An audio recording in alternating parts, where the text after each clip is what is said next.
Nagtipon nga basura sa suba sa barangay Kubay Haro ginareklamo sa mga residente bungod sa ginatugang nga baho kag ginakangawan nga magresulta sa baha. Si John Sala nakatutok live sa barangay Kubay Haro. John.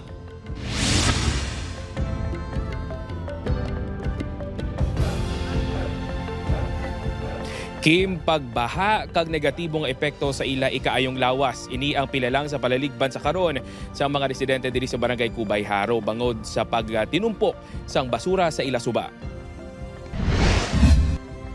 Nagakabalaka ang mga residente sa barangay Kubay Haro kaangay kay Nanay Loretta sa maging epekto sa nagatumpok nga basura sa suba. Luwas sa baha, nagapati ang mga residente nga may malain ini nga madulot sa ila ikaayong lawas. Mapundo ang tubig, siyempre maawa, masaka ang tubig sa mabaw mabahaan.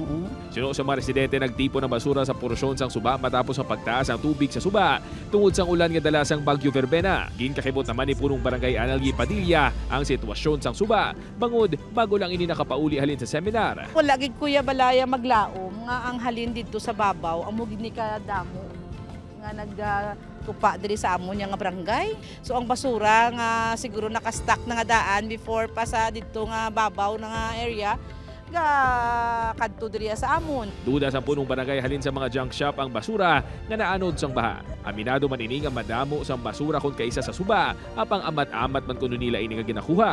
By Saturday kay may clean up drive. Anyway, every Saturday diri kami sa Kubay, ka clean up drive gid kami. Apang hindi na dapat kuno paghulaton pang Sabado suno sa head sang Iloilo City General Services Office. Ginpadulungan na sang GSO kag sentro personnel ang lugar kag gilayon man nga magapatigayon sang pagsinapol sa barangay agud mas madasig nga makuha ang basura. As soon as possible dapat i-clear tagin ang area kay may low pressure area. So most probably kung magtaas na naman ng tubig, ma-push na siya padalong kag eventually madiretso na siya sa aton nga sea, no?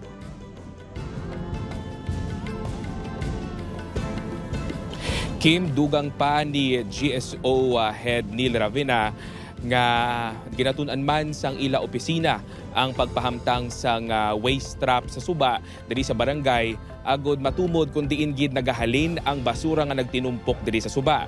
Panumduman sang GSO sa barangay nga sila ang magapanguna sa pagpaninlo kag magabulig lang ang GSO sa ila. Kim? Madamo gid nga salamat, John Sala.